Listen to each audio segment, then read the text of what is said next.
जय हिंद बच्चों, कैसे हैं आप लोग। आई होप सभी बच्चे अच्छे होंगे और मेहनत से पढ़ाई कर रहे होंगे। तो चलिए देखते हैं आज का पहला क्वेश्चन। देखिए बेटा, एक बार रीड करिए पहला क्वेश्चन। पहला क्वेश्चन क्या कह रहा है कि जीन्स आर द, जीन्स क्या होते हैं। और आप जानते हैं जो जीन्स होता है वो हेरेडिटरी मैटर है। कैसा मैटर बेटा? हेरेडिटरी मैटर और जेनेटिक मैटर। जेनेटिक मैटर की बातें करें तो जेनेटिक मैटर में क्रोमोसोम भी आता है। क्या आता है? क्रोमोसोम भी आता है जेनेटिक मैटर। जेनेटिक मैटर की बातें करें तो डीएनए एज वेल एज क्या बेटा, आरएनए आता है। अगर हम बातें करें तो जेनेटिक मैटर में जीन भी आता है, जेनेटिक मैटर में सिस्ट्रॉन भी है और जेनेटिक मैटर में एक्सॉन भी है। मेरी बात समझ रहे हैं आप ना। लेकिन जो क्रोमोसोम है ये सबसे लार्जर जेनेटिक मैटर है और जो सबसे smaller genetic matter that is क्या बेटा, एक्सॉन है। लेकिन यहाँ पूछ रहा है जीन क्या है, अबाउट क्या वो जीन। तो अगर हम जीन की बातें करें तो जरा देखिएगा, पहला ऑप्शन रेड रहेगा structural component of DNA, functional component of DNA both A and B, none of these. अगर हम बातें करें जीन है ये डीएनए का फंक्शनल कंपोनेंट है। फंक्शनल क्या वो है? फंक्शनल कंपोनेंट है। अब आप पूछेंगे कि सर हाउ, तो आप जानते ही हैं दो साइंटिस्ट हैं, एक लोगों का नाम है बीडल एंड टॉटम। क्या नाम बेटा है? Beadle and Tatum. उन्होंने क्या किया था, सबसे फर्स्ट टाइम एक हाइपोथेसिस दिया था। वो हाइपोथेसिस है वन जीन, बात समझिएगा, वन जीन वन एंजाइम, फिर क्या बेटा, वन पॉलीपेप्टाइड, पॉलीपेप्टाइड, और लास्ट में क्या था, वन फंक्शन। क्या था बाबू? One function. आई मीन एक जीन एक एंजाइम को कंट्रोल करता है, एक एंजाइम एक polypeptide chain I mean protein को कंट्रोल करता है, और एक प्रोटीन क्या करता है, एक फंक्शन कंट्रोल करता है। तो डायरेक्टली देखा जाए ये है, तो indirectly one gene one function हो सकता है या नहीं। तो इसलिए हम कह सकते हैं कि जो जीन्स है ना वो फंक्शनल कंपोनेंट ऑफ डीएनए है। कैसे बेटा? फंक्शनल। तो आप कहेंगे कि सर तब स्ट्रक्चरल कंपोनेंट क्या है, तो आप जानते हैं जो डीएनए है, डीएनए का जो स्ट्रक्चरल कंपोनेंट होता है उसको कहते हैं न्यूक्लियोटाइड। क्या कहते हैं बाबू? न्यूक्लियोटाइड। यह स्ट्रक्चरल है। और एक न्यूक्लियोटाइड की बातें करें तो दो चीजों से मिलकर बना होता है। एक का नाम है न्यूक्लियोसाइड। क्या नाम है? न्यूक्लियोसाइड। और दूसरे का नाम है फॉस्फेट। क्या नाम है? फॉस्फेट। और न्यूक्लियोसाइड को भी आप जानते ही हैं, या फिर दो कंपोनेंट से मिलकर बना है। एक का नाम है एन2 बेस जिसको आप कहते हैं नाइट्रोजनस बेस, और दूसरे का नाम है पेंटोज शुगर। क्या नाम है? Pentose sugar. ऐसे बहुत सारी चीजें क्या आगे मिलेंगी। तो इसका करेक्ट आंसर क्या आ जाएगा? बी। चलिए नेक्स्ट देखिए, क्वेश्चन नंबर सेकंड रीड करिए। देखिए बेटा, genes situated on Y chromosome are called, कह रहा है उन सभी जीन को हम लोग क्या कहते हैं जो वाई क्रोमोसोम पर पाया जाता है। और आप जानते हैं कि जो वाई क्रोमोसोम है यह मेल का है। किसका बेटा? मेल सेक्स क्रोमोसोम है, दैट इज द क्या, वाई। और वाई क्रोमोसोम पर पाए जाने वाले टोटल नंबर ऑफ जीन को हम लोग कहते हैं, पहला पढ़िएगा, polygenic genes, holandric genes, pleiotropic genes, basic gene. तो वाई क्रोमोसोम पर पाए जाने वाले जीन को हम लोग कहते हैं होलैंड्रिक जीन्स। क्या कहते हैं? Holandric genes. बात समझिएगा। फॉर एग्जांपल में देखा जाए तो मेल, मेल के ईयर पर बेटा, ईयर पर, ईयर पर अगर देखा जाए अलॉट ऑफ क्या बेटा, हेयर एराइज करते हैं। ईयर मींस ईयर पिन्ना, है कि नहीं है? अलॉट ऑफ क्या बेटा, हेयर एराइज करते हैं। बात समझिएगा। ये अगर देखा जाए जो जीन है वह सिर्फ और सिर्फ वाई क्रोमोसोम पर पाया जाता है। तो आई मीन क्या है, यह जीन अगर देखा जाए तो फादर से कहाँ जाएगा, फादर टू कहाँ बेटा, सन में जाएगा। कभी भी ये डॉटर में नहीं जा सकता। तो हमारे ईयर पिन्ना पर ग्रो करने वाले अगर देखा जाए जो हेयर है उस कंडीशन को कहते हैं हाइपर ट्राइकोसिस कहते हैं। क्या कहते हैं बाबू? हाइपर ट्राइकोसिस के नाम से जानते हैं। हाइपर ट्राइकोसिस के नाम से हम जानते हैं, हाइपर ट्राइकोसिस के नाम से जानते हैं, ठीक है ना। तो आई मीन क्या है, that is the holandric genes. इसमें अगर देखा जाए पॉलीजेनिक जीन्स क्या होता है, एक बार पहला रेट करिएगा। पॉलीजेनिक जीन्स अगर देखा जाए इसमें टू टर्म है। कितने टर्म? टू टर्म है। फर्स्ट है पॉली और सेकंड क्या है, जेनिक। पॉली मीन्स क्या होता है, मेनी होता है। Poly means many, genic means gene. I mean यहाँ पर मेनी जीन्स मिल करके क्या करते हैं, एक फंक्शन को कंट्रोल करते हैं। किसको बेटा? एक फंक्शन। आई मीन यहाँ पर क्या कह रहा है कि अ लॉट ऑफ जीन्स मिलकर के एक फंक्शन को कंट्रोल करें तो that condition is called polygenic genes के नाम से जाना जाता है।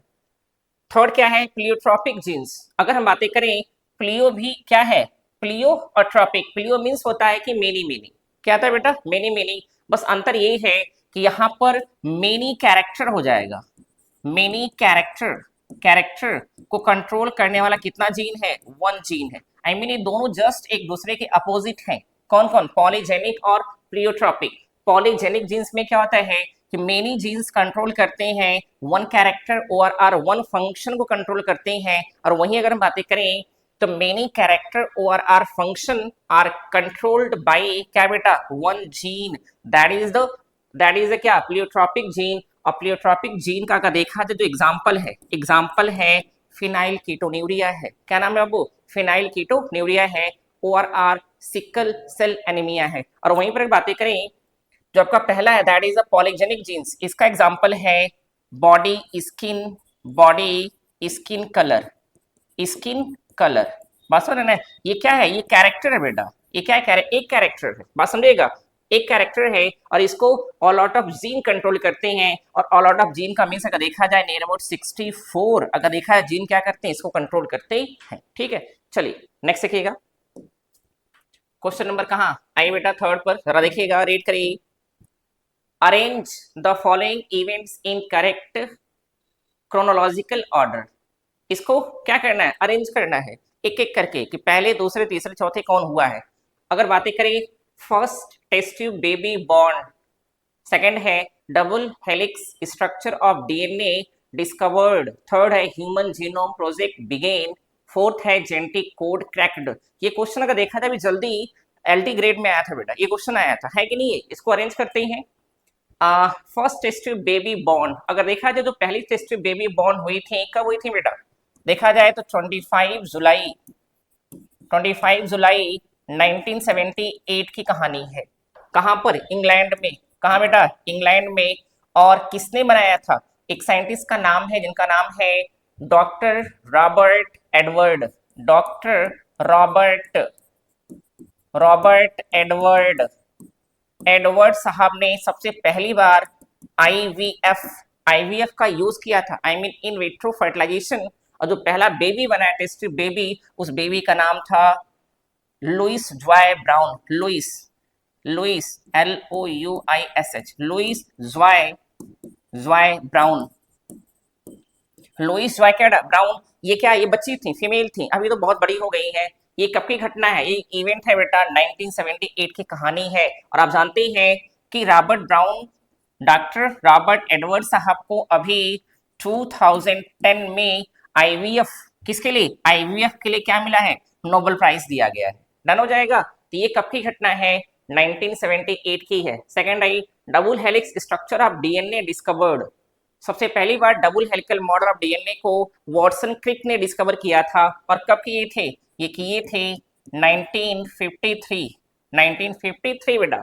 थर्ड आई ह्यूमन जीनोम प्रोजेक्ट बिगेन, और ये ह्यूमन जीनोम प्रोजेक्ट बिगेन कब हुआ, 1990 की कहानी है बेटा, जो एक मेगा प्रोजेक्ट था, है कि नहीं है। और फोर्थ देखेगा जेनेटिक कोड क्रैक्ड, कब किया गया था, ये किया गया था 1966 में किया गया था। नीरेनबर्ग एंड हिज क्या बेटा, कोवर्कर के थ्रू। अब इसको अरेंज करिए।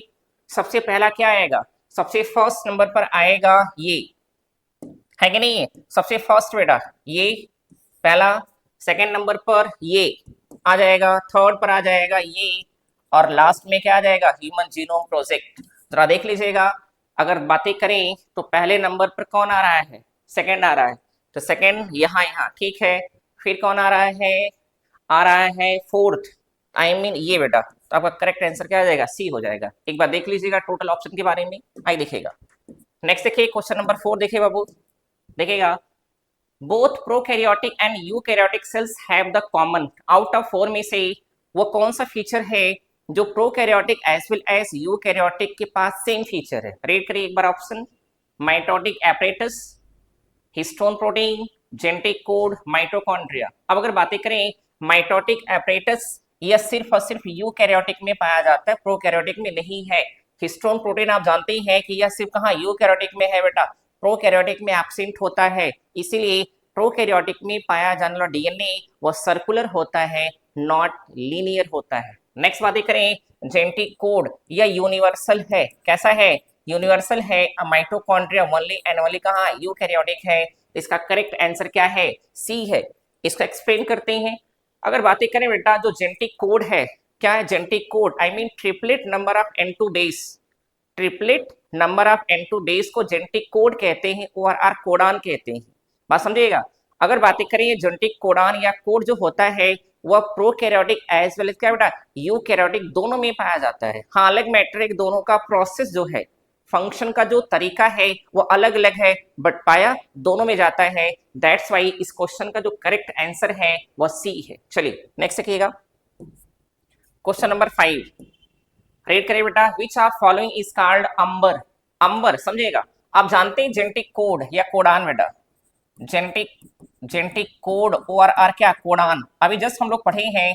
जो जेनेटिक कोड होता है यह triplet number of N2 base से बनता है। और अगर हम बातें करें तो टोटल नंबर कितना होता है, 64 होता है। हाउ मेनी, 64 होता है। आउट ऑफ 64 जेनेटिक कोडान में इसको हम लोग दो कैटेगरी में कैटेगराइज करते हैं। पहला कैटेगरी लिखते हैं क्या, 61, और 3 को अलग कर देते हैं। जो 3 जेनेटिक कोडान है इसको कहते हैं स्टॉप कोडान। क्या कहते हैं बाबू, स्टॉप कोडान के नाम से जानते हैं। और 61 अगर देखा जाए ये क्या है, ये अमीनो एसिड को कोड करते हैं। किसको बेटा, अमीनो एसिड को कोड करते हैं। और 61 को भी दो कैटेगरी में कैटेगराइज किया जाए तो फर्स्ट 60 कर देते हैं और 1 अलग कर देते हैं। जो 60 कोडान है ये only and only amino acid को कोड करने काम करते हैं, जो कि जो 1 है या 2 काम करता है, या इनिशिएशन कोडान है। कौन सा बाबू, इनिशिएशन कोडान है। एंड यह अमीनो एसिड को कोड भी करता है। तो इस कोडान का नाम AUG, क्या नाम बाबू है, AUG है। बात समझिएगा। अब हमसे पूछ रहा है कि 3 जो स्टॉप कोडान है वो कौन कौन से हैं, समझिएगा। 3 स्टॉप कोडान में जो पहला है जिसका नाम जो है UAA, दूसरा है UAG और तीसरा बाबू है UGA। इन तीनों को स्टॉप कोडान कहते हैं। इसमें से जो UAA है इसका नाम है ओकर, क्या नाम बाबू है, ओकर। बात समझिएगा। जो UAG है इसका नाम है अंबर, क्या नाम है बेटा, अंबर। और जो UGA है इसका नाम है ओपल, क्या नाम है, ओपल। बात समझिएगा। तो यहाँ पूछ क्या रहा है कि आउट ऑफ 3 में कौन सा है, AUG, ये तो इनिशिएशन कोडान है, इनिशिएशन कोडान है बाबू। UAA ये कौन सा है, ये ओकर है। UAG ये अंबर है और UGA दैट इज ओपल। इसका करेक्ट आंसर क्या है, सी है, UAG। चलिए नेक्स्ट देखिएगा जरा, 5 क्वेश्चन नंबर क्या है बेटा, 6 देखिए। Which is an example of palindromic nucleotide sequence। पहले समझिएगा पैलिंड्रोमिक सीक्वेंस क्या होता है। आप जानते हैं जो डीएनए है, क्या बेटा, डीएनए अगर देखा जाए तो यह 5 प्राइम टू कहाँ, 3 प्राइम, और सेकंड देखा जाए तो 3 प्राइम टू क्या बेटा 5 प्राइम होता है। क्योंकि आप जानते हैं डीएनए इज एंटी पैरेलल, है कि नहीं है। अब कंडीशन यही है कि आपको बताना है कि पैलिंड्रोमिक सीक्वेंस क्या होता है। सीक्वेंस में से ये होता है कि एक ऐसा सीक्वेंस डीएनए पर न्यूक्लियोटाइड का या बेस पेयर का एक ऐसा सीक्वेंस जो हम सीधा पढ़े और आर क्या बेटा उल्टा पढ़े तो दोनों मामले में देखा जाए तो सेम हो। जैसे अगर बातें करें जहाज, क्या बेटा जहाज, जहाज को सीधा पढ़ेंगे तो भी वही आएगा और अगर पीछे आई मीन उल्टा पढ़ेंगे तो भी वही आएगा। या फिर मैडम, क्या बाबू मैडम, मैडम है कि नहीं, इसको देखिएगा। या फिर अगर देखा जाए कुछ और भी हो सकता है कि नहीं। ऐसे कई आपके क्या होते हैं एग्जाम्पल होते हैं समझाने के लिए। या मलयालम भी होता है, मलयालम है कि नहीं है। तो यहाँ का देखा जाए कह रहा है कि पैलिंड्रोमिक न्यूक्लियोटाइड सीक्वेंस क्या होता है। तो अगर हम बातें करें तो आपको एक एग्जाम्पल याद रखिएगा, है कि नहीं है, GAA-TTC, TAA-CGT, CGG-TAT, TAG-CGT। अब पैलिंड्रोमिक सीक्वेंस जो है दैट इज क्या बेटा है, ये है GAATTC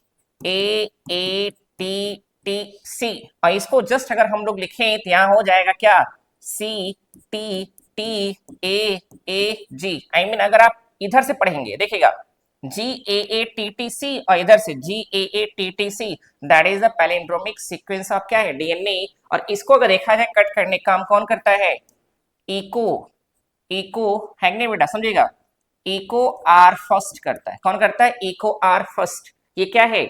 यह रेस्ट्रिक्शन इंडोन्यूक्लियस एंजाइम है। ये कट करता है स्टिकी एंड के रूप में। किस रूप में? स्टिकी एंड के रूप में, ताकि फिर क्या कर सके, ये दोनों आपस में जुड़ करके हाइब्रिड डीएनए बनाए। कौन DNA? Hybrid or or recombinant DNA का फॉर्मेशन करे। ठीक है, इसका करेक्ट आंसर क्या आ जाएगा? GAATTC। आई मीन इसको अगर लोकल में पढ़ा जाए बेटा तो क्या कहेंगे? गट्टक। क्या बोलेंगे? गट्टक। है कि नहीं? है गट, है नहीं? देखा जाए तो गट है नहीं, गट, गट है नहीं, कर लीजिएगा हिंदी में तो गटक से याद रखिएगा, गटक है कि नहीं? तो GAATTC, गटक से। ठीक है, चलिए नेक्स्ट देखिए क्वेश्चन नंबर क्या 7 रीड करेगा।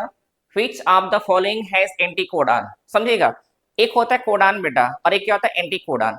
तो कोडान के अगेंस्ट, किसके अगेंस्ट? कोडान के अगेंस्ट, कोडान के अगेंस्ट पाए जाने वाले कोड को एंटी कोडान के नाम से जानते हैं। फॉर एग्जाम्पल अगर देखा जाए तो जैसे मैं लिखता हूं UAG, फॉर एग्जाम्पल एक कोडान है, इसके अगेंस्ट एंटी कोडान क्या होगा? अब U का अगेंस्ट क्या आ जाएगा? U का अगेंस्ट A हो जाएगा, A का अगेंस्ट U हो जाएगा और G का अगेंस्ट C हो जाता है कि नहीं? तो दैट इज द, ये अगर कोडान है ये क्या है बेटा? एंटी कोडान है। और आप जानते हैं कोडान कहाँ पाया जाता है? कोडान पाया जाता है mRNA पर। कहाँ?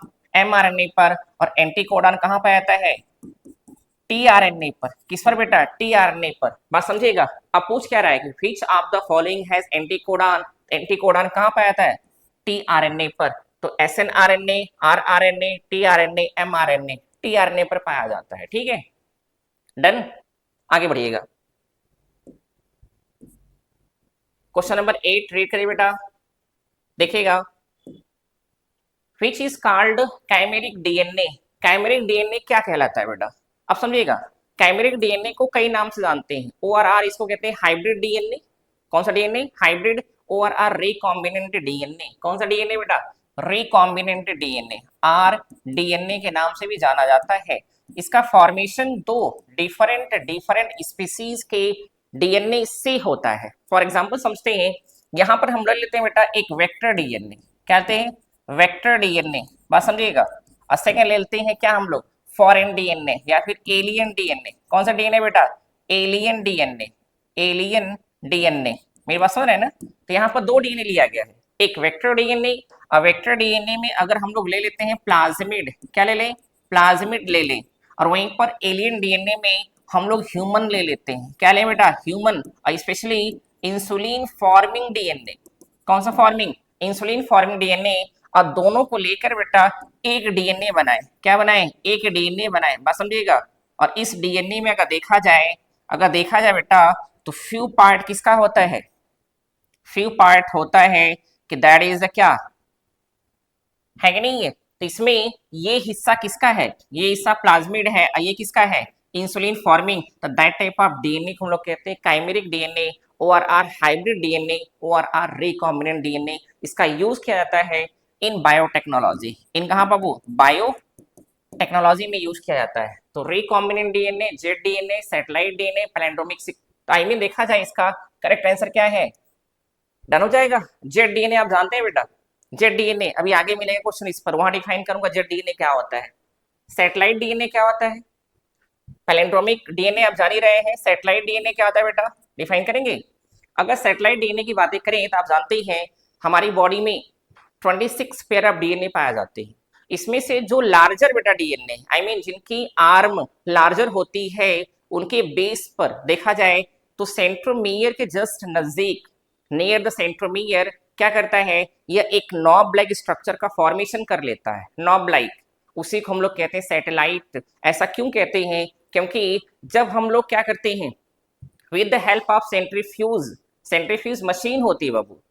क्या थी? मशीन। और उस मशीन के थ्रू एक प्रोसेस होता है जिसको कहते हैं सेंट्रीफिकेशन। तो अगर देखा जाए तो जब हम लोग सेंट्रीफिकेशन प्रोसेस के थ्रू जब डीएनए को अलग करते हैं तो जो सैटेलाइट पार्ट होता है, सैटेलाइट आई मीन डीएनए का जो सैटेलाइट हिस्सा होता है वो अलग हो जाता है और हमको दिखता है एज लाइक सैटेलाइट की तरह। सैटेलाइट आई मीन उपग्रह जैसे दिखता है ना, वैसे ही हमको यह भी दिखता है। दैट्स वाई इसका नाम क्या पड़ जाता है? सैटेलाइट पड़ जाता है। और जिस डीएनए में सैटेलाइट डीएनए पाया जाता है उस डीएनए कहते हैं सेट डीएनए, SAT क्या कहते हैं, सेट डीएनए के नाम से जानते हैं। मेरी बात समझिएगा। अब अगर बातें करें जो सैटेलाइट होता है इसको है क्या बेटा, इसमें अगर देखा जाए इसका स्ट्रक्चर बाकी डीएनए के स्ट्रक्चर से कंप्लीटली क्या डिफरेंट होता है, और ये जो होता है ना यह नॉन कोडिंग है। कैसा है, नॉन कोडिंग, आई मीन यह देखा जाए तो ट्रांसक्रिप्शन और ट्रांसलेशन में हेल्प नहीं करता, जबकि यह डीएनए की स्टेबिलिटी को मेंटेन करता है। किसका बेटा, डीएनए की स्टेबिलिटी को मेंटेन करता है, और इवोल्यूशनरी पॉइंट ऑफ व्यू ये बहुत ही क्या होता है, इंपॉर्टेंट होता है। डन हो जाता है। अगर बातें करें जो सैटेलाइट होता है ये 3 टाइप का होता है। एक को कहते हैं माइक्रो सैटेलाइट, क्या बाबू, माइक्रो सैटेलाइट। एक को कहते हैं मिनी सैटेलाइट, और एक को कहते हैं बेटा सैटेलाइट। मेरी बात समझिएगा, सैटेलाइट। और अगर हम बातें करें तो यहाँ पर टेंडम रिपीट की बात की जाती है, टेंडम टेंडम टेंडम रिपीट, बात समझिएगा, टेंडम रिपीट की बात की जाती है बेटा। आई मीन यहाँ पर न्यूक्लियोटाइड रिपीट होते हैं, क्या होते हैं, रिपीट होते हैं। तो माइक्रो मीन्स एक ऐसी कंडीशन या डीएनए का पार्ट जिसमें 1 to 6 बेस पेयर क्या है बेटा, रिपीट होते हैं। 1 to 6 बेस पेयर है कि नहीं है। वहीं अगर हम बातें करें दूसरे का नाम बेस पेयर, दूसरा क्या है, मिनी है, इसमें 10 से लेकर के 60 बेस पेयर रिपीट होते हैं। सैटेलाइट का मीन्स जिसमें लार्ज, फॉर एग्जांपल देख लिया जाए जैसे AC AC AC AC, यहां देखिएगा यहाँ 2 न्यूक्लियोटाइड क्या कर रहे हैं, रिपीट हो रहे हैं, that is a tandem repeat. और इसी का यूज किया जाता है इन डीएनए फिंगर प्रिंटिंग। तो डीएनए फिंगर प्रिंटिंग में सैटेलाइट डीएनए का बहुत ही क्या इंपॉर्टेंट होता है। डन हो जाएगा। चलिए नेक्स्ट क्वेश्चन देखिए बाबू, क्वेश्चन नंबर 9 देखिए एक बार। If one strand of DNA has the nucleotide sequence, चलिए डीएनए क्या कह रहा है, एक सीक्वेंस है बेटा, आई मीन 5 टू क्या 3 पॉइंट, पहला स्ट्रैंड है। इसमें देखा जाए, देखिए क्या है, GATCA है, बात समझिएगा। तो इसका जो क्या होगा, सेकंड होगा वो एंटी पैरेलल होगा, आई मीन 3 टू क्या बेटा 5 होगा। तो आप जानते हैं जी के अपोजिट क्या आता है, सी आता है, ई का अपोजिट टी आता है, टी का अपोजिट ए आता है, सी के अपोजिट जी आता है, ए का अपोजिट टी आता है, ए का अपोजिट टी, आई मीन ये सीक्वेंस हो जाएगा। तो ये क्या है, एंटी पैरेलल एक दूसरे के होते हैं। तो जरा देखिएगा इसमें आंसर क्या होगा, 5 टू 3, आई मीन इसमें सिर्फ पहला है बेटा 3 टू क्या 5, I mean C T A G T T, I mean answer हमारा क्या करेक्ट है, बी है। ठीक है, चलिए नेक्स्ट देखिए बाबू, क्वेश्चन नंबर 9 द क्या है, process of DNA replication is, जो डीएनए रेप्लिकेशन का जो प्रोसेस वो कैसा होता है। आप जानते हैं स्टार्टिंग में साइंटिस्टों ने क्या कहा था कि जो डीएनए का रेप्लिकेशन होता है, आई मीन डीएनए से डीएनए का बनना, that is called DNA replication. जो कब होता है, जो सेल साइकिल के एस फेज में होता है। कहां पर, सेल साइकिल के एस फेज में होता है। ये कहा गया था कि डीएनए से डीएनए का बनना जो होता है वो 3 मेथड से होता है। हाउ मेनी बेटा, 3 मेथड। पहले का नाम था डिस्पर्सिव मेथड, डिस्पर्सिव मेथड।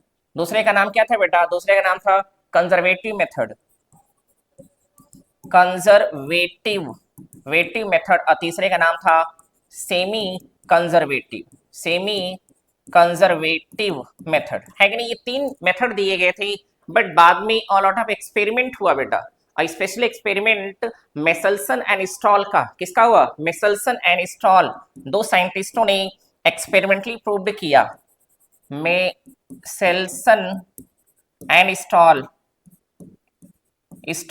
है कि नहीं। इन्होंने प्रूव किया कि डीएनए से डीएनए का जो बनना होता है वह कंजर्वेटिव नहीं होता है, सेमी कंजर्वेटिव। अगर देखा जाए तो कैसा होता है, सेमी कंजर्वेटिव होता है। कैसा होता है, सेमी कंजर्वेटिव। तब यहाँ पर करेक्ट आंसर क्या आ जाएगा, सेमी कंजर्वेटिव। अब जरा 1 मिनट में समझिए सेमी कंजर्वेटिव क्या होता है। सेमी कंजर्वेटिव में देखा जाए 2 टर्म बेटा, सेमी मतलब हाफ होता है, आई मीन अगर यहाँ पर एक डीएनए है, एक क्या वो डीएनए है। अब जब डीएनए से डीएनए बनता है तो यहाँ पर दोनों हेलिक्स इसके अलग हो जाएंगे, अलग होंगे ना। और आप देखेंगे क्या कि इसी पर जो एक नया हेलिक्स बनेगा बेटा, जो नया हेलिक्स बनेगा वह न्यू होगा। क्या होगा, न्यू होगा। आई मीन जब 1 से 2 डीएनए बनते हैं तो दोनों डीएनए में से पर डीएनए में पहला हेलिक्स पुराना रहता है और जो दूसरा हेलिक्स वो नया होता है। तो that is the old helix, ये क्या बेटा, ये न्यू हेलिक्स है। सेकंड क्या है कि यह ओल्ड हेलिक्स है और ये क्या है, न्यू हेलिक्स। तो इसको क्या कहते हैं, सेमी कंजर्वेटिव मेथड के नाम से जानते हैं। इसको एक्सपेरिमेंटली प्रूव्ड किया गया बाय मेसल्सन एंड स्टॉल, और उन्होंने आप जानते हैं कि यूज किया था नाइट्रोजन 15 एंड नाइट्रोजन क्या बेटा 14 आइसोटॉप का, रेडियो आइसोटॉप का यूज किया था। ठीक है, चलिए नेक्स्ट देखिएगा 11। देखिए बेटा, which one of following enzymes is not required for DNA replication? DNA replication एक बहुत ही क्या है, देखा जाए कॉम्प्लिकेटेड प्रोसेस होता है, इसमें a lot of enzyme involve होती हैं। अब उनमें देखना है कौन कौन से एंजाइम इन्वॉल्व होती हैं। डीएनए पॉलीमरेज यही है, मेन एंजाइम है, विदाउट इसके कभी भी रेप्लिकेशन नहीं हो पाएगा, क्योंकि डीएनए से डीएनए का बनना that is a DNA polymerase. यह प्रोकैरियोटिक में 3 टाइप की होती है और यूकैरियोटिक में कितने 5 टाइप की होती है। चलिए, डीएनए लाइगेज इसको ज्वाइनिंग एंजाइम कहते हैं। कौन एंजाइम बेटा, ज्वाइनिंग एंजाइम, क्योंकि आप जानते हैं जब डीएनए के दोनों हेलिक्स पर जब डीएनए बनता है तो एक हेलिक्स उसमें लीडिंग और एक का नाम लैगिंग है। लैगिंग स्ट्रैंड पर जो डीएनए बनता है वो छोटे छोटे सेगमेंट के रूप में बनता है, जिसको ओकाजाकी फ्रैगमेंट कहते हैं। तो ओकाजाकी फ्रैगमेंट को आपस में ज्वाइन करने का काम कौन करता है, डीएनए लाइगेज करता है। क्या बेटा, डीएनए लाइगेज, इसका नाम क्या जाएगा, ज्वाइनिंग एंजाइम। इसका भी यूज होता है। और आरएनए पॉलीमरेज की अगर बातें करें तो आप जानते हैं कि डीएनए से डीएनए तब तक नहीं बनेगा जब तक कि डीएनए की हेलिक्स पर प्राइमर आकर के ना अटैच हो। क्या बेटा, प्राइमर, सपोज कर लीजिए ये है। अब कंडीशन ये है कि डीएनए से डीएनए तब तक यहाँ प्राइमर चाहिए। क्या चाहिए बेटा, प्राइमर, बात समझ रहे हैं ना, प्राइमर चाहिए बेटा। अगर ये प्राइमर नहीं रहेगा तो आप यकीन मानिए कभी भी डीएनए से डीएनए नहीं बन सकता। और जो प्राइमर होता है ये आरएनए होता है। ये क्या होता है, आरएनए प्राइमर होता है, आरएनए प्राइमर। तो इस आरएनए प्राइमर का फॉर्मेशन कौन करता है, आरएनए पॉलीमरेज करता है। कौन करता है, आरएनए पॉलीमरेज। तो हम कह सकते हैं कि डीएनए रेप्लिकेशन में आरएनए पॉलीमरेज का डायरेक्टली यूज तो नहीं है बट इनडायरेक्टली यूज है। तो टोटल मिलाकर के यहाँ पर ये भी यूज हो रही है, ये भी यूज हो रही है, ये भी, जबकि यह यूज नहीं हो रही है। तो करेक्ट आंसर क्या आ जाएगा, डीएनए। आप कहेंगे सर डीएनए जो है वह डीएनए रेप्लिकेशन में यूज नहीं होती तो फिर कहाँ होती है। तो आप जानते हैं कि यह अ टाइप ऑफ क्या बेटा, डाइजेस्टिव एंजाइम है। कौन सा एंजाइम है, डाइजेस्टिव एंजाइम है, जो क्या करती है, जो डीएनए को ब्रेक डाउन करती है। किसको, डीएनए को ब्रेक डाउन करती है। और वहीं पर आप जानते हैं कि एक आरएनएज है। क्या है, आरएनएज। तो आरएनए जो है वो आरएनए को ब्रेक डाउन करती है और डीएनए क्या है, डीएनए ब्रेक डाउन करती है। ये दोनों डाइजेस्टिव जूस हैं जो कहाँ से सिक्रेट होते हैं, तो सिक्रेट होते हैं फ्रॉम पैनक्रियाज। फ्रॉम क्या बेटा, पैनक्रियाज। ठीक है, तो करेक्ट आंसर क्या आ जाएगा, बी। नेक्स्ट देखिएगा क्वेश्चन नंबर क्या है बेटा, देखिए जरा 12 देखिएगा क्या है, which of the following is not coding RNA. समझिएगा, कोडिंग एंड क्या बाबू, नॉन कोडिंग आरएनए। आप समझिएगा, यहां पर पहला दिया है mRNA, I mean micro RNA, hnRNA, heteronuclear RNA, SNORNA, I mean small nucleolar. इसका NO का मीन्स न्यूक्लियर आरएनए बेटा, nucleolar RNA, all of above. अगर बातें करें तो ये क्या है बेटा, जो चारों है ना, सॉरी जो 3 के 3 ऑप्शन है ये सब के सब नॉन कोडिंग आरएनए। तो आप कहेंगे सर कोडिंग आरएनए क्या होता है, कोडिंग आरएनए 3 होते हैं जिसको आप जानते हैं। एक का नाम mRNA, क्या नाम बाबू है, mRNA। एक का नाम है rRNA, जानते हैं आप। और एक का नाम क्या है, tRNA, है कि नहीं। और ये तीनों क्या करते हैं, ये तीनों किसमें हेल्प करते हैं, ये हेल्प करते हैं किसमें बेटा, अगर देखा जाए तो ट्रांसलेशन में। किसमें, ट्रांसलेशन में। और ट्रांसलेशन मींस प्रोटीन फॉर्मेशन। क्या, protein formation.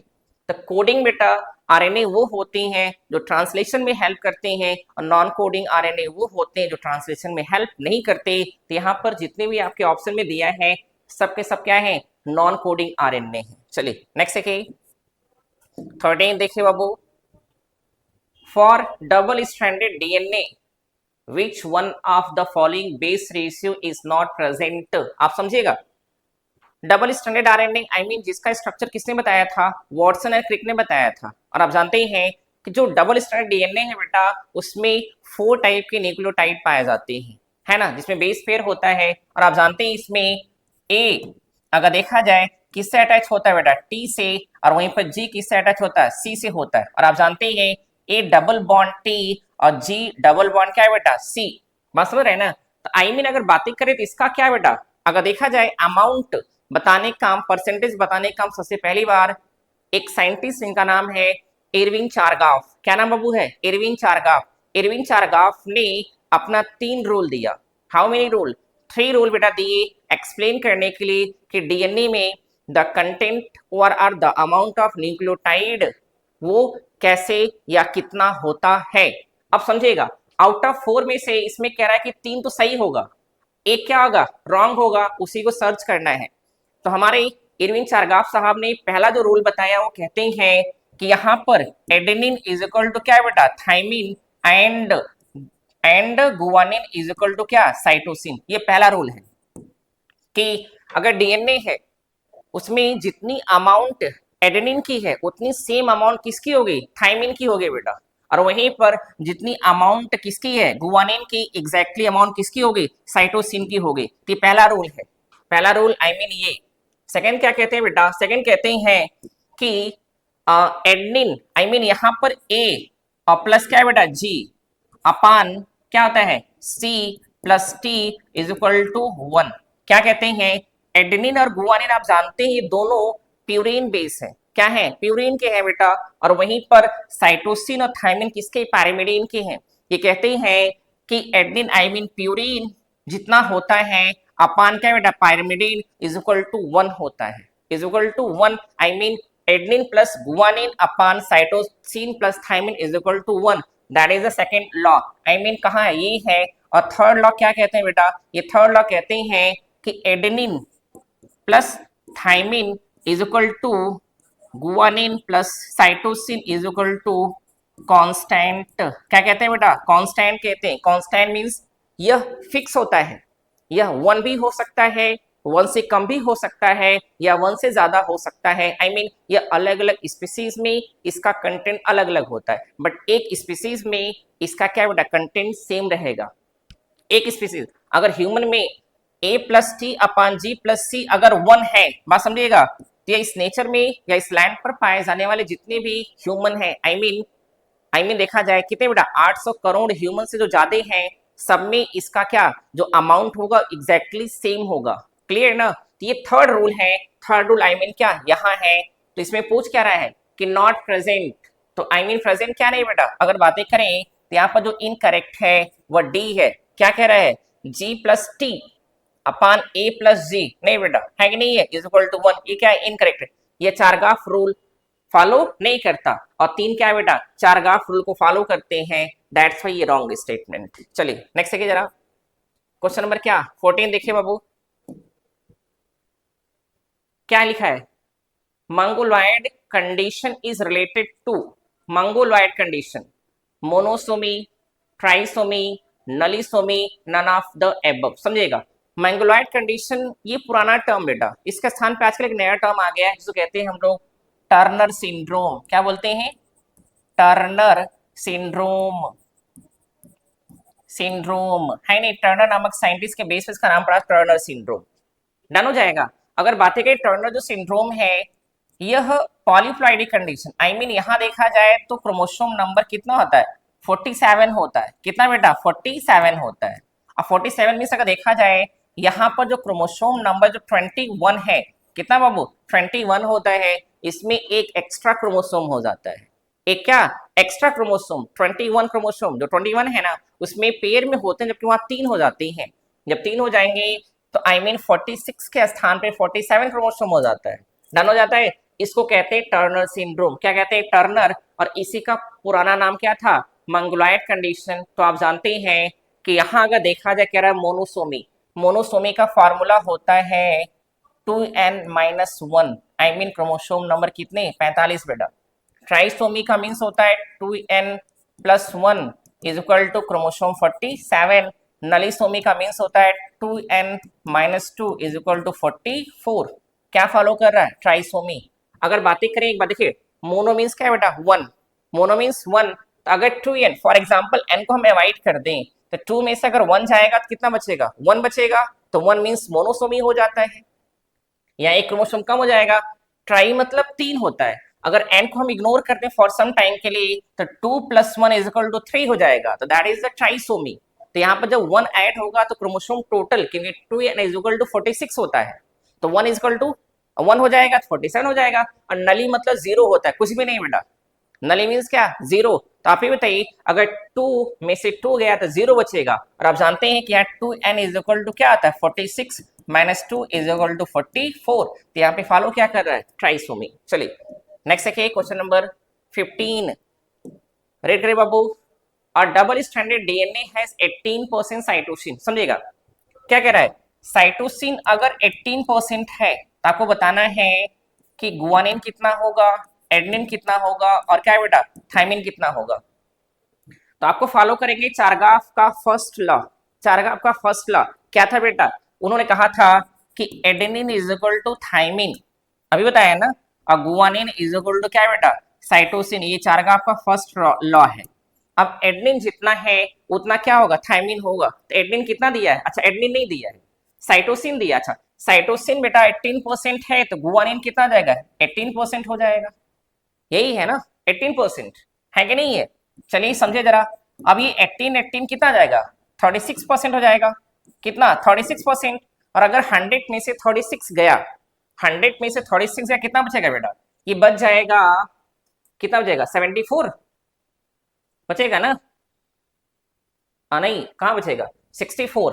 I mean minus कर लीजिए, हम लोग बायोलॉजी वाले हैं ना, तो मैथ्स ऑलरेडी वीक होती है।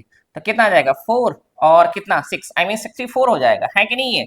अब 64% में एडेनिन और थायमिन दोनों आएंगे, बात समझेगा। तो 64 अपन क्या बेटा 2 कर देंगे, कितना हो जाएगा, आई मीन 32। तो 32% क्या एडेनिन और 32% क्या जाएगा, थायमिन हो जाएगा। एक बार ऑप्शन देख लीजिएगा, साइटोसिन 18%, ठीक है। एडेनिन 32% नहीं होगा, एडेनिन 32%, थायमिन कितना है बेटा, नहीं होगा, एडेनिन 32 ये है ना। हाँ सही तो है बेटा, देखिए एडेनिन 32%, थायमिन 32%, और गुआनिन क्या है 18, और साइटोसिन ऑलरेडी दिया है, दैट इज क्या, सी हो जाएगा। ठीक है चलिए नेक्स्ट देखेगा 16, क्वेश्चन नंबर क्या वो 16, रीड करिएगा। Match list first helix type with list second base pair A B C D 9.33 10 11 12। अब समझिएगा, अगर हम डीएनए की बातें करें on the basis of their क्या बेटा, बेस पेयर पर helix, on the basis of base pair पर हेलिक्स। डीएनए देखा जाए 5 टाइप का होता है, ए डीएनए, बी डीएनए, सी डीएनए, डी डीएनए और जेड। जीपर डीएनए और आर जिग जैग डीएनए सबसे लार्जर डीएनए है। इसमें अगर देखा जाए बेटा पर हेलिक्स में बेस पेयर का नंबर कितना होता है, तो आप जानते हैं बी को आप तो पढ़ के रखे हैं, दैट इज 10 होता है। जो सबसे मोस्ट क्या बेटा आई में देखा जाए एक्सेप्टेबल है आपका, जिसकी स्टडी सबसे ज्यादा की गई है, वॉटसन क्रिक ने जिस डीएनए की स्टडी की बेटा वो बी डीएनए है। कौन सा डीएनए है, बी डीएनए है। इसके ऊपर जाए तो ए है, दैट इज 11। इसके नीचे आए दैट इज 9, और उसको नीचे बेटा 8, और जो जेड है ये सबसे लार्जर है, दैट इज द क्या 12। आई मीन जो ए डीएनए है उसमें पर हेलिक्स बेस पेयर 11 है, बी में बेस पेयर 10 है, सी में बेस पेयर 9 है, डी में बेस पेयर 8 है, और जेड में बेस पेयर कितने 10 है। तो आप मैच कर लीजिएगा, ए का कहाँ जाएगा, ए का 11, चलिए लगाइए ए का 11, फिर बी का 10, 10 लगाइए बाबू 10, बी का 10, चलिए सी का क्या हो जाएगा 9, 9.33, और डी का क्या 12 हो जाएगा। डी में 8 होता है बाबू, डी में क्या 8 होता है कि नहीं है। या तो यहाँ डी बनाइए, जेड बनाइए, या तो फिर बेटा यहाँ पर क्या बताइए इसको आप आई मीन बनाइए 11 बनाइए। तो अगर डी बनाते हैं आप डी, तो यहाँ पर क्या बनाना होगा, अगर देखा जाए तो 8 बनाना पड़ेगा। क्या बनाना पड़ेगा 8, है कि नहीं, यहाँ 8 बना लीजिएगा। तो आप मैच करा लीजिए, देखिए क्या सही होगा, ए का तीसरा, ए का तीसरा, फिर बी का दूसरा, सी का पहला, और डी का चौथा। ठीक है चलिए नेक्स्ट देखिएगा क्वेश्चन नंबर 17, रीड करिए। Which of the following pair is not correctly matched. इसमें से 3 मैच होगा बट एक मैच नहीं है। ऐसे क्वेश्चंस बहुत आते हैं बाबू, है कि नहीं। ये क्वेश्चन आया हुआ देखिए जरा, न्यूक्लियोसाइड अभी हम लोग पढ़े हैं ना, न्यूक्लियोसाइड 2 चीज से मिलकर बनता है, एक का नाम है N2 बेस, दूसरा नाम pentose sugar. N2 base and क्या पेंटोस सुगर। और N2 बेस आप जानते हैं ये 2 प्रकार का होता है, एक का नाम क्या प्यूरीन, और एक का नाम क्या होता है पायरिमिडीन। पायरिमिडीन आप पढ़ते हैं। प्यूरिन कितने टाइप का होता है? 2 टाइप का होता है, एडनिन और गुआनिन। पायरिमिडीन 3 टाइप का होता है, साइटोसिन, थाइमिन एंड यूरेसिल। ये हमारा करेक्ट है, ठीक है। सेकंड देखिए, dipeptide 2 peptide bond, dipeptide 2 peptide bond. अगर बातें करें, यहाँ पर 2 अमीनो एसिड है बेटा। कितनी अमीनो एसिड? 2 अमीनो एसिड है। तो आई मीन एक बार पढ़ बना लेते हैं, सी NH2 COOH, यहाँ पर हाइड्रोजन है, यहाँ पर क्या है R1 कर लेते हैं, ठीक है। यहाँ दूसरा क्या आ जाएगा, NH2 कार्बन COOH हाइड्रोजन, और यहाँ पर क्या R2। यहाँ अगर देखा जाए तो 2 क्या है, अमीनो एसिड है। कितनी अमीनो एसिड? 2 बेटा। इनके बीच क्या बन रहा है, एक बॉन्ड बनता है जिसको कहते हैं डाइपेप्टाइड बॉन्ड। क्या कहते हैं? Dipeptide bond. तो मीनिंग क्या है, 2 अमीनो एसिड के बीच बनने वाले बॉन्ड को डाइपेप्टाइड बॉन्ड कहते हैं। यहाँ दिया क्या है, dipeptide, I mean 2 peptide bond. नहीं बेटा, नहीं नहीं नहीं, 2 पेप्टाइड नहीं, 2 peptide bond means 3 amino acid के बीच। तो डाइपेप्टाइड का मीन्स होता है 2 अमीनो, डाई का मतलब 2 है, अब पेप्टाइड मतलब बनने वाला बॉन्ड। तो 2 अमीनो एसिड के बीच बनने वाला बॉन्ड, ये क्या जाएगा, यही इनकरेक्ट है। सी देख लीजिए, ट्राइग्लिसराइड एस्टर। जानते हैं बेटा कि फैट और क्या लिपिड में बनने वाले बॉन्ड को एस्टर बॉन्ड कहते हैं, आपके सामने ही है। और कार्बोहाइड्रेट में बनने वाले बॉन्ड ग्लाइकोसिडिक कहते हैं। तो आई मीन क्या है, यहाँ पर जो इनकरेक्ट है, क्या वो इनकरेक्ट है, वह बी है, डाइपेप्टाइड। चलिए नेक्स्ट देखिएगा, क्वेश्चन नंबर 18 देखिए, the synthesis of cDNA requires. cDNA क्या होता है? Complementary DNA. कौन सा डीएनए? कॉम्प्लीमेंट्री डीएनए, बहुत इंपॉर्टेंट है। इसका यूज किया जाता है इन बायोटेक्नोलॉजी। आई मीन अगर देखा जाए तो इंसुलिन फॉर्मेशन के लिए। किसके लिए? इंसुलिन फॉर्मेशन में किया जाता है बाबू, समझिएगा। यहाँ पर कॉम्प्लीमेंट्री डीएनए क्या होता है, एक बार समझिएगा। डीएनए है, डीएनए से क्या बनता है, आरएनए बनता है। क्या बनता है बाबू? आरएनए। एमआरएनए इसको कहते हैं क्या, कहते हैं ट्रांसक्रिप्शन कहते हैं ना बेटा। और फिर यही एमआरएनए मिलकर क्या बनाता है, प्रोटीन बनाता है। इसको आप क्या कहते हैं, ट्रांसलेशन कहते हैं, ट्रांसलेशन कहते हैं बेटा। अब समझेगा, एमआरएनए से वापस डीएनए का बनना, एमआरएनए से वापस डीएनए का बनना, दैट इज कॉल्ड, इसको कहते हैं रिवर्स ट्रांसक्रिप्शन। क्या कहते हैं? रिवर्स ट्रांसक्रिप्शन कहते हैं, है ना। और रिवर्स ट्रांसक्रिप्शन अगर देखा जाए, यह मेनली पाया जाता है कहां पर, देखा जाए तो HIV। कहाँ बेटा? HIV, I mean HIV virus में। कहाँ पाया जाता है? HIV वायरस में, है कि नहीं है, जिसको कहते हैं रेट्रो वायरस। क्या बोलते हैं बेटा? रेट्रो वायरस के नाम से जानते हैं, क्योंकि जो HIV वायरस, इसके पास RNA, सिंगल स्ट्रैंडेड RNA पाया जाता है बेटा। और आप जानते हैं जब ह्यूमन पर अटैक करता है, क्या करता है कि यह वहां पर DNA बना लेता है, जिसको कॉम्प्लीमेंट्री DNA कहते हैं। ये नेचुरली होता है कि नहीं है हमारी बॉडी में। बट यहाँ क्या कह रहा है कि यहाँ पर cDNA requires, cDNA I mean complementary DNA होता है क्या बेटा, कि पहले सेल से mRNA को हम निकालते हैं। चलिए बेटा, mRNA निकाली, mRNA से फिर क्या बनाते हैं, DNA बनाते हैं। क्या बनाए? DNA। मेरी बात समझेगा। तो डीएनए का एक हेलिक्स बना है, कितना हेलिक्स? 1 हेलिक्स। और फिर बेटा उसी एक हेलिक्स से डीएनए का क्या, डबल हेलिक्स बना लिए। क्या बनाए? Double helix. तो double I mean helical model of DNA का फॉर्मेशन होता है। इसके लिए जरूरत पड़ती है एक एंजाइम की, जिसका नाम है रिवर्स ट्रांसक्रिप्टेज। नाम बताइए, रिवर्स ट्रांसक्रिप्टेज एंजाइम की जरूरत पड़ती है। बात समझिएगा। और जब बेटा ये डीएनए बन जाता है, कॉम्प्लीमेंट्री डीएनए, इसका यूज करते हैं इन बैक्टीरिया। कहाँ? इन bacteria, for the formation of foreign gene product, I mean insulin, या जो जरूरत है उसकी। ठीक है ना। चलिए नेक्स्ट देखिए जरा, क्वेश्चन नंबर 19 देखिए, the DNA replication, the helix is unwinded, unwinded spelling गलत हो गई बेटा, बाय द एंजाइम। क्या कह रहा है? जब डीएनए रेप्लिकेशन होता है ना, आई मीन डीएनए कैसा पाया जाता है, डीएनए अगर देखा जाए हेलिक्स के फॉर्म में पाया जाता है कि नहीं है। लेकिन जब डीएनए क्या वो रेप्लिकेट करता है, तो रेप्लिकेट करता है तो यहाँ पर क्या बनता है, रेप्लिकेशन फॉर्क बनता है ना। जब तक ये दोनों अगर देखा जाए ऐसे हैं, जब तक ये बेटा ऐसे नहीं होंगे, तब तक इसके ऊपर क्या नहीं बनेगा, एक नया हेलिक्स का फॉर्मेशन नहीं हो पाएगा, नया हेलिक्स का फॉर्मेशन नहीं हो पाएगा, है कि नहीं है। तो क्या कह रहा है कि अनवाइंड करने के लिए किस एंजाइम की जरूरत पड़ती है, तो एक एक करके देखते हैं। ट्रोपोआइसोमेरेज, प्राइमेज, डीएनए पॉलीमरेज हेलिकेज। जो प्राइमेज है, यह आरएनए प्राइमर का फॉर्मेशन करता है।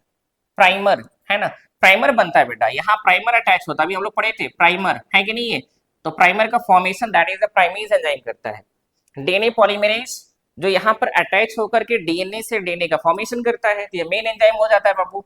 हेलिकेज कह रहा है, हेलिकेज को अनवाइंडेज भी कहते हैं, ORR अनवाइंडेज के नाम से भी जानते हैं। आई मीन जो रेप्लिकेशन फॉर्क का फॉर्मेशन करता है बेटा, ये हेलिक्स से फॉर्म में है ना, इस हेलिक्स को क्या करता है, ये देखा जाए तो अलग करने का काम करता है, इसके बीच हाइड्रोजन बॉन्ड को तोड़ता है, बात समझिएगा। तो यह काम कौन करता है, हेलिकेज करता है, ORR अनवाइंडेज करता है। डन हो जाएगा। और आप पूछेंगे सर तब what I mean what is the function of topoisomerase, तो टोपोआइसोमेरेज का अगर काम देखा जाए ये क्या है, इसका काम होता है, एक minute wait Babu,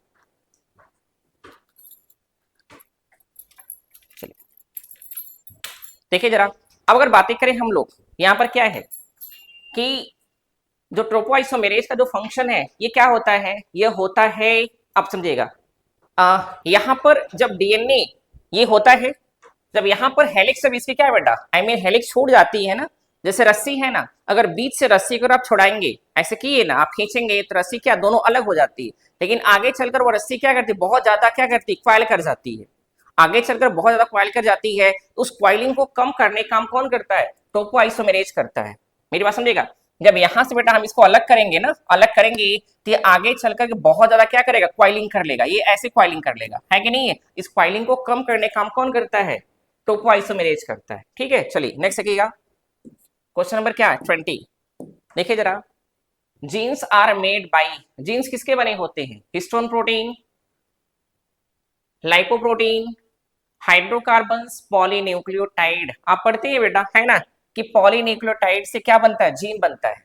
I mean nucleotide, जब ऑल आउट ऑफ न्यूक्लियोटाइड मिलते हैं बनता है पॉलीन्यूक्लियोटाइड, जब पॉलीन्यूक्लियोटाइड मिलता है बनता है जीन, और वही जीन मिलते हैं तो क्या बनता है, आई मीन देखा जाए बेटा तो डीएनए आरएनए फिर क्रोमोसोम बनता है, that is the hereditary matter. ठीक है, चलिए नेक्स्ट देखिएगा, नेक्स्ट क्वेश्चन, क्वेश्चन नंबर 21, देखिए बाबू, करेक्ट सीक्वेंस ऑफ जीन्स इन लाइकोपेरॉन। आप पढ़ते हैं लाइकोपेरॉन मॉडल, है कि नहीं है, बैक्टीरिया की बॉडी में देखा जाए तो मेनली दो मॉडल चलते हैं, एक का नाम लाइकोपेरॉन, लाइक का फुल फॉर्म लैक्टोज, और दूसरे का नाम ट्रिप्टोफैनोपेरॉन, है कि नहीं, तो यहाँ पर लैक के बारे में पूछा है। और अगर हम बातें करें बेटा लाइकोपेरॉन का, तो आप जानते हैं, आप जानते हैं क्या जानते हैं कि 1 2 3 4, है कि नहीं है, यहाँ आप जानते हैं पहले प्रमोटर होता है, यहाँ आई होता है, फिर यहाँ पी होता है, यहाँ ओ होता है, फिर यहाँ जेड होता है, फिर यहाँ वाई होता है, और यहाँ फिर क्या है बेटा ए होता है, पढ़ते हैं ना जेड वाई ए। अगर बातें करें तो इसको इग्नोर करेगा, आई मतलब क्या होता है, आई रिप्रेशर, रिप्रेशर का फॉर्मेशन करता है, किसका बेटा रिप्रेशर का, इसको कहते हैं रेगुलेटर जीन, क्या बोलते हैं, रेगुलेटर जीन होता है बाबू ये। पी फॉर प्रमोटर जीन, कौन सा प्रमोटर जीन होता है। ओ फॉर ऑपरेटर होता है, ऑपरेटर जीन होता है बेटा, है कि नहीं। जेड आप जानते हैं, वाई और ए आप जानते हैं, जेड ये स्ट्रक्चरल जीन है, तीनों को मिलाकर क्या कहते हैं, स्ट्रक्चरल जीन के नाम से जानते हैं। और जेड आप जानते हैं ये एक एंजाइम बनाता है जिसका नाम है बीटा गैलेक्टोसाइडेज, क्या नाम वो है, बीटा गैलेक्टोसाइडेज। वाई एक दूसरा एंजाइम बनाता है जिसका नाम है, क्या नाम बेटा, परमिएज, परमिएज। और ए एक एंजाइम बनाता है इसका नाम है, क्या है,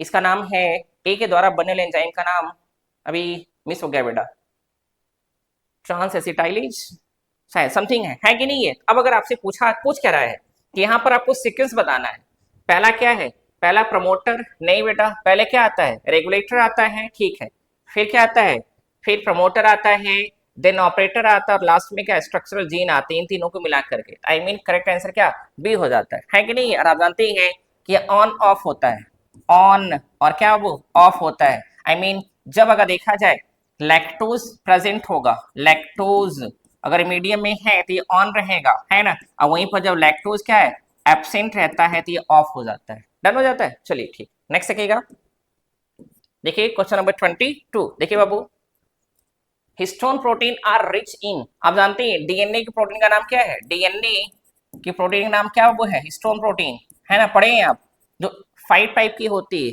H1 H2A H2B H3 NH4, और वही पूछ रहा है कि हिस्टोन प्रोटीन में ज्यादा कौन सी अमीनो एसिड पाई जाती है, समझिएगा। डीएनए क्या है बेटा, डीएनए एक नेगेटिव चार्ज है, कौन सा चार्ज है? Negative charge.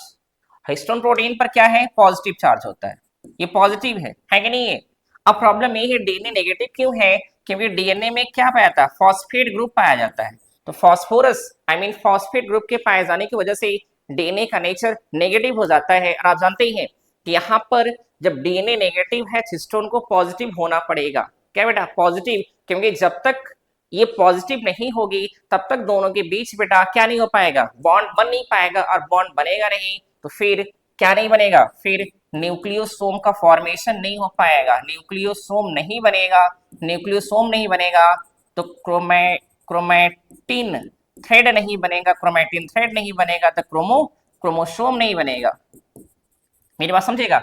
अब हिस्टोन प्रोटीन को पॉजिटिव प्रोटीन है, और आप जानते हैं पॉजिटिव प्रोटीन का फॉर्मेशन पॉजिटिव अमीनो एसिड से होगा, ORR बेसिक अमीनो एसिड। और आप जानते हैं कि दो अमीनो एसिड मेन है जो बेसिक है, ORR पॉजिटिव है, जिसमें एक का नाम है आर्जिनिन और दूसरे नाम क्या है? लाइसिन। तो हिस्टोन प्रोटीन रिच है क्या बेटा? Arginine and lysine. क्यों है? क्योंकि वो positive protein positive amino acid है, ORR बेसिक अमीनो एसिड है। और वो मिलकर किसका फॉर्मेशन करती है? हिस्टोन प्रोटीन का। तो ये पॉजिटिव है और डीएनए नेगेटिव है, ये दोनों मिलकर क्या बनाते हैं बेटा? न्यूक्लियोसोम बनाते हैं, क्रोमैटिन बनता है, फिर क्या? क्रोमोसोम का फॉर्मेशन होता है। चलिए नेक्स्ट देखिएगा, क्वेश्चन नंबर क्या? 23 रीड करिए। Gel electrophoresis technique is used for. आप जानते हैं इलेक्ट्रोफोरेसिस बेटा, इलेक्ट्रोफोरेसिस में अगर देखा जाए तो इलेक्ट्रॉन से रिलेटेड है। इलेक्ट्रॉन मींस आयन, क्या है? यह एक टेक्निक है बाबू। इस टेक्निक के थ्रू हमारी बॉडी में जितने भी ऑर्गेनिक मैटर पाए जाते हैं, स्पेशली जिन पर आयन पाया जाता है, जिन पर आयन, डीएनए, आरएनए, प्रोटीन है ना, इन सबको क्या करते हैं हम लोग? सेपरेट करते हैं, अलग करते हैं। अब इलेक्ट्रोफोरेसिस ऑलआउट ऑफ टाइप की होती है, जिसमें से एक का नाम है जेल इलेक्ट्रोफोरेसिस, क्योंकि यहाँ पर एक ऑर्गेनिक मॉलिक्यूल यूज किया जाता है जिसका नाम है एगारोज। क्या नाम है वो? एगारोज, जो जेल के फॉर्म में होता है, जेल के फॉर्म में, दैट्स वाई पूरा नाम पड़ जाता है एगारो जेल इलेक्ट्रोफोरेसिस, जिसके थ्रू हम सेपरेट करते हैं किसको? डीएनए के सेगमेंट को। किसको बेटा? डीएनए के सेगमेंट को। अब अगर आपको कंटेंट डिफाइन करूंगा तो हाँ बताऊंगा कि जेल इलेक्ट्रोफोरेसिस वर्क कैसे करती है, क्योंकि आप जानते हैं वहां पर यूज किया जाता है क्या बेटा? Anode and cathode. Anode and क्या? कैथोड। तो एनायन और क्या? कैटायन क्या करते हैं? एक दूसरे की तरफ मूव कर जाते हैं, ठीक है। और डीएनए आप जानते हैं कि डीएनए क्या? नेगेटिव चार्ज है। तो नेगेटिव चार्ज यह अ टाइप ऑफ क्या है? एनायन है बेटा। क्या है? एनायन है। और ये किधर मूव करेगा? एनोड की तरफ, पॉजिटिव इलेक्ट्रोड की तरफ मूव करता है। तो इसके थ्रू किसको हम लोग सेपरेट करते हैं? डीएनए सेगमेंट को। किसको? डीएनए सेगमेंट को। ठीक है, चलिए नेक्स्ट देखिए जरा, क्वेश्चन नंबर 24 देखिए बाबू, बहुत इंपॉर्टेंट है। Batch list first, list second, breaking of the genetic matter, breaking of the genetic code, synthesis of an artificial gene, DNA and DNA RNA hybridization in situ, phenomenon of transduction, list second पड़ेगा, Pardue and Gall, Zinder and Lederberg, Nirenberg and Matthaei, HG Khorana. आप जानते हैं बेटा जो जो पहले आता है उसके बाद देखिएगा कि सबसे पहली बार synthesis of an artificial GNA है ना, आर्टिफिशियल जीन का फॉर्मेशन किसने किया? एचजी खुराना। अगर देखा जाए तो भारतीय मूल के अमेरिकन साइंटिस्ट, ये रहने वाले कहाँ? भारत के, बट बेटा ये कहाँ के मेन नागरिकता प्राप्त कर लिए थे? अमेरिका का। इन्होंने सबसे पहली बार क्या करके दिखाया? आर्टिफिशियल जीन का फॉर्मेशन करके दिखाया, जो क्या था? असंभव था, बट इन्होंने क्या किया? उसको संभव बनाया, पॉसिबल बना दिया। ठीक है, सेकंड देखिएगा, फेनोमेनन ऑफ ट्रांसडक्शन किसने खोजा था? ट्रांसडक्शन खोजने वाले साइंटिस्ट का नाम था क्या बेटा? Zinder and Lederberg. आपको याद है बैक्टीरिया की बॉडी में है ना पैरासेक्सुअलिटी 3 वे से हो रहा था, ट्रांसफॉर्मेशन, ट्रांसडक्शन, कॉन्जुगेशन। तो वहां पे ट्रांसडक्शन बैक्टीरिया की बॉडी का जेनेटिक मैटर दूसरे बैक्टीरिया में जाता है, थ्रू बैक्टीरियोफेज वायरस लेके जाता है, तो इनका रिलेशन उससे हो जाएगा बेटा। अब बचे कौन? ब्रेकिंग ऑफ जेनेटिक मैटर है ना, जेनेटिक कोड। इसको बताने वाले साइंटिस्ट का नाम अगर देखा जाए बेटा तो बताते हैं कौन? ये है आपके नेरेनबर्ग एंड मैथाई साहब है। DNA RNA hybridization in situ कौन बेटा है? पार्ड्यू एंड गॉल साहब है। एक बार मैच करिएगा, ए का थर्ड, ठीक है। ए का थर्ड कहाँ है, सी है, ए का थर्ड, सेकंड क्या आ जाएगा, synthesis of an artificial, B का फोर्थ, बी का फोर्थ, ठीक है ना, सी ट्रिक कर लीजिए, डन हो जाएगा, आगे बढ़ जाए बेटा। अच्छा, यहाँ पर breaking of the genetic code का मीनिंग क्या है बेटा, जेनेटिक कोड का टूटना, नहीं नहीं नहीं, यहाँ पर अगर बातें करें, दो साइंटिस्ट हैं, एक लोगों का नाम है नीरेनबर्ग एंड मैथाई, इन्होंने सबसे पहली बार ये डिसाइड किया या पूरी दुनिया को बताए कि एमआरएनए पर पाया जाने वाला क्या, कोडान, एमआरएनए पर कोडान पाया जाता है ना, और टीआरएनए पर एंटी कोडान पाया जाता है, तो एमआरएनए पर पाया जाने वाला कोडान ये डिसाइड करता है कि किस अमीनो एसिड को बनाना है, आई मीन लेकर के हमारे पास आना है ताकि हम प्रोटीन का फॉर्मेशन करें।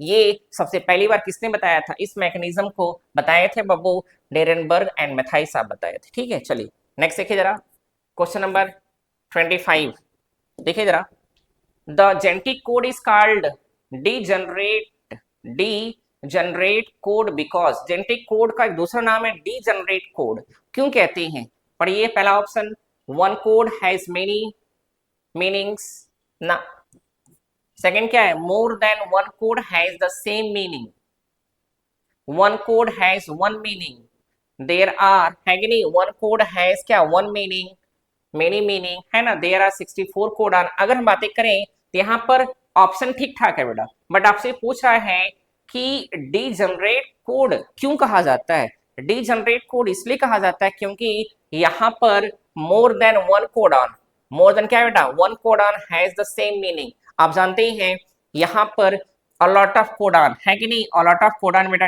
2 3 4 5 6 कोडान मिलकर के एक अमीनो एसिड को कोड करते हैं, देखे होंगे ना, आई मीन 6 कोडान बेटा, 6 कोडान मिलकर के एक अमीनो एसिड कोड किया जाता है नहीं, तो इसीलिए जेनेटिक कोडान को हम लोग क्या कहते हैं, हम लोग कहते हैं डीजनरेट कोडान, क्या कहते हैं, degenerate means a lot of codon मिलकर के सिंगल अमीनो एसिड को कोड करना, that phenomenon is called degenerate codon, ठीक है। चलिए नेक्स्ट देखिए जरा, क्वेश्चन नंबर 26 देखिए बाबू, क्या है, the allele of a gene do not show blending and both characters are recovered in F2 generation. This statement is law of dominance, law of segregation, law of independent assortment, law of natural selection. I mean अगर बातें करें बेटा क्या कह रहा है कि दो एलील हैं, do not show blending, I mean दोनों एलील अगर देखा जाए तो यहाँ पर एक साथ नहीं जा रहे हैं, डू नॉट शो एक साथ नहीं जाते हैं, लेकिन F2 जनरेशन में क्या है बेटा, साथ आ जाते हैं, तो आपने पढ़ा होगा है नहीं, फॉर एग्जाम्पल लेके समझते हैं, मेंडल के अगर देखा जाए तो जनरली कितने बेटा, देखा जाए तो मेंडल्स के कितने हैं, 3 हैं, पहले का नाम लॉ ऑफ डोमिनेंस, दूसरे का नाम है law of segregation ORR, law of purity of gametes, और तीसरे का नाम है कि लॉ ऑफ इंडिपेंडेंट असॉर्टमेंट। ऐसा कहा जाता है कि मेंडल ने 3 क्या दिया था, लॉ दिया था, ये एग्जैक्टली सच है कि मेंडल के 2 लॉ है, कितने बेटा, 2 लॉ है, इसमें पहले का नाम है लॉ ऑफ सेग्रीगेशन जो डिपेंड करता है मोनोहाइब्रिड क्रॉस पर, और सेकंड का नाम है लॉ ऑफ क्या है, इंडिपेंडेंट असॉर्टमेंट जो डिपेंड करता है डाई हाइब्रिड क्रॉस पर, ठीक है। अब क्या कह रहा है समझिएगा, अगर हम एग्जांपल लेते हैं यहाँ पर डोमिनेंट रिसेसिव बेटा, एक लेते हैं क्या, स्टेम हाइट ले लें, आप जानते हैं यहाँ पर toll capital T dwarf small T, इनका गैमीट बना ले कैपिटल टी फिर क्या बेटा स्मॉल टी, यहाँ पर F1 जनरेशन अगर देखा जाए तो F1 जनरेशन में सबका क्या बेटा सेम आ जाएगा, सेम में क्या आएगा, आई मीन सब आ जाएगा, कैपिटल टी है, small T capital T small T, देखिएगा। और जब इसी का हम लोग क्या करेंगे, जब F2 निकालेंगे, आप जानते हैं तो हमको कितने प्रोजनी 4 मिलेंगे, capital T small T capital T small T small T small T, I mean ratio कितना आ जाएगा 3:1 का हो जाएगा, है ना, ये फेनोटाइपिक है, और जीनोटाइपिक क्या आ जाएगा 1:2:1 का हो जाएगा, बात समझिएगा। आई मीन यही कह रहा है कि यहाँ पर F2 जनरेशन में क्या, ये अगर देखा जाए कैरेक्टर आर रिकवर्ड हो जाते हैं, F1 जनरेशन में सब कैरेक्टर बेटा अगर देखा जाए क्या है, ये हाइब्रिड टॉल है, बात समझिएगा, जबकि हम लिए क्या थे, हम ड्वार्फ एंड क्या बेटा आई मीन यहाँ पे टॉल और ड्वार्फ दोनों लिए थे, बट डिफरेंसेस यही है कि यहाँ पर जो टॉल है वो डोमिनेंट है और रिसेसिव क्या बेटा, आई मीन जो हमारा ड्वार्फ है वो रिसेसिव है, तो F1 जनरेशन में टॉल अपने आप को एक्सप्रेस कर रहा है, इसलिए सभी प्रोजनी क्या है, हाइब्रिड टॉल है। जब वहीं पर F2 जनरेशन फाइंड करते हैं तो वहां पर रिसेसिव को भी मौका मिल जाता है है कि नहीं है। तो ये जो स्टेटमेंट है ये किसको बता रहा है, लॉ ऑफ सेग्रीगेशन को बता रहा है। ठीक है, चलिए नेक्स्ट देखिए जरा 27 देखिए बाबू, क्या कह रहा है, the lethal gene are largely recessive. बात तो सही है। आई मीन लीथल जीन का मीन्स होता है ऐसा जीन जो डेथ काज करे। क्या काज करे बेटा, डेथ काज करे, that is the lethal gene. और लीथल जीन अगर देखा जाए बेटा ये टू टाइप के होते हैं। कितने टाइप के, टू टाइप के। एक का नाम है रिसेसिव, क्या नाम बाबू, रिसेसिव लीथल जीन, और एक का नाम है dominant, dominant lethal gene. Generally ये रिसेसिव होता है। फॉर एग्जांपल देखा जाए तो स्मॉल ए स्मॉल है, जैसे सपोज करते हैं एक जीन ए जो डेथ काज करता है तो उसका जो क्या होगा, एलील होगा, है ना, allele alternative form of a gene that is called allele, वो स्मॉल ए स्मॉल होगा। और डोमिनेंट की बातें करें तो कैपिटल ए, तो ये जनरली क्या रिसेसिव फॉर्म में होता है। लेकिन अगर ये डोमिनेंट लीथल जीन हुआ तो उसका सिंगल कैपिटल ए ही क्या करेगा, वो डेथ काज करेगा। क्या बेटा, ये डेथ काज करेगा। और अगर ये है तो इसके डेथ के लिए दोनों रिसेसिव फॉर्म का होना जरूरी है। तो आपके सामने है, पहला क्या है, hemizygous, heterozygous, homozygous, none of these. तो यहाँ बताइए ये किस फॉर्म में है, होमोजाइगस फॉर्म में। आई मीन अगर बातें करें ये होमोजाइगस फॉर्म में होता है। कैसा बेटा, होमोजाइगस। तो रिसेसिव हमेशा कैसा है, होमोजाइगस होता है। लेकिन जो क्या बेटा डोमिनेंट है ये होमोजाइगस भी हो सकता है या फिर क्या ये हेट्रोजाइगस के फॉर्म में भी हो सकता है। ठीक है ना, चलिए नेक्स्ट देखिए क्वेश्चन नंबर 28 रीड करिए बाबू।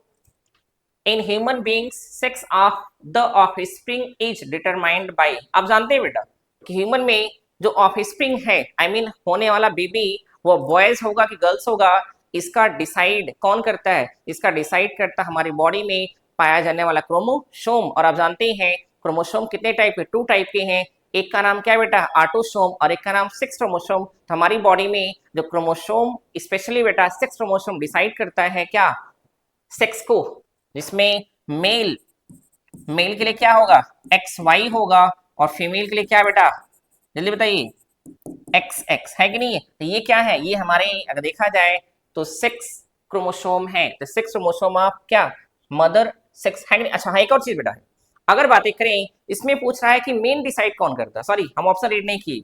इसमें अगर देखा जाए तो मैंने आपको डिफाइन किया था इसके पहले वाले वीडियो में कि मेल का जो वाई क्रोमोसोम होता है, क्या बाबू, वाई क्रोमोसोम, यह होता है डिसाइड करता है कि आने वाले जनरेशन वो बॉयज की गर्ल्स होगी। क्योंकि आप जानते ही हैं एक्स क्यों नहीं करता, क्योंकि एक्स मेल में भी है और एक्स कहाँ बेटा, फीमेल में भी है। जबकि वाई क्या है, ओनली एंड ओनली मेल में पाया जाता है। That's why Y chromosome male है जो डिसाइड करता है कि मेल या फीमेल होगा। तो हम लिखेंगे सेक्स क्रोमोसोम ऑफ क्या, father, I mean Y chromosome. चलिए नेक्स्ट देखिएगा क्वेश्चन नंबर 29 देखिए बाबू, क्या है, a phenotypically normal couple has two normal daughter and a son affected with hemophilia. ठीक है, हीमोफीलिया बेटा, यहाँ पर ये फादर है, चलिए चार्ट बनाइए, फादर है और यहाँ कौन है, मदर है। बात समझिएगा, क्या कह रहा है कि अफेक्टेड विथ का हीमोफीलिया, ठीक है। यहाँ कह रहा है कि अ फेनोटिपिकली नॉर्मल कपल, ये नॉर्मल है, मान लेते हैं बेटा एक्स और वाई है, और ये क्या है, मदर है तो एक्स एक्स है। फॉर हम देख लेते हैं एक बार। अब कंडीशन ये है कि ये क्या है, दोनों नॉर्मल है, दोनों क्या है बेटा, नॉर्मल है।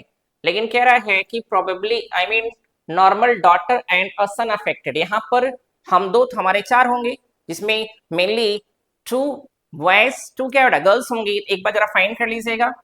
इसमें अगर देखा जाए फादर नॉर्मल है, मदर क्या कैरियर होंगी बेटा, मदर क्या कैरियर होंगी, क्योंकि आप जानते ही हैं कि यहाँ पर मदर टू कहाँ जाता है, सन जाता है, मदर टू सन, और सन यहाँ क्या अफेक्टेड है। देखिए जरा, इसका मीन्स यही है कि जो माँ होंगी वह कैरियर होंगी।